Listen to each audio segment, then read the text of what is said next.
केंद्र सरकार का जो बजट है वो देश के अलग अलग हिस्सों से लोग जो टैक्स देते हैं उससे केंद्र सरकार की पूरी बजट की किटी बनती है।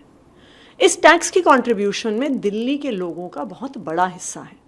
दिल्ली के लोग 2 लाख करोड़ रुपए से ज़्यादा इनकम टैक्स देते हैं। 25,000 करोड़ रुपए से ज़्यादा सेंट्रल जीएसटी में पैसा देते हैं। तो जब दिल्ली वाले 2.5 लाख करोड़ का टैक्स देते हैं तो दिल्ली वालों का भी हक बनता है कि उसमें से कुछ हिस्सा हमें वापस मिले। बाकी सब राज्यों को केंद्र सरकार अपने टैक्सेस का एक हिस्सा देती है, लेकिन दिल्ली जो 2 लाख करोड़ रुपए इनकम टैक्स देता है, हमें 1 रुपया भी अपने टैक्सेस में से वापस नहीं मिलता है। बॉम्बे भी एक बड़ा कंट्रीब्यूटर है। बॉम्बे 5 लाख करोड़ इनकम टैक्स देती है। उसके में से महाराष्ट्र की सरकार को 55,000 करोड़ रुपए शेयर इन टैक्सेस मिलता है। बैंगलोर भी देती है टैक्स, वो 2 लाख करोड़ का टैक्स देती है इनकम टैक्स बैंगलोर के लोग। उनकी कर्नाटका सरकार को 33,000 करोड़ रुपीस बजट में से शेयर इन टैक्सेस के तौर पे मिलता है। तो जब दिल्ली वाले 2.5 लाख करोड़ रुपए कंट्रीब्यूशन कर रहे हैं तो हमें भी अपना हक मिलना चाहिए।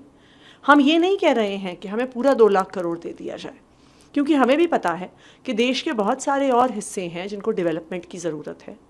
लेकिन इस 2 लाख करोड़ रुपए का 5% तो दिल्ली वालों का हक है, दिल्ली वालों का अधिकार है।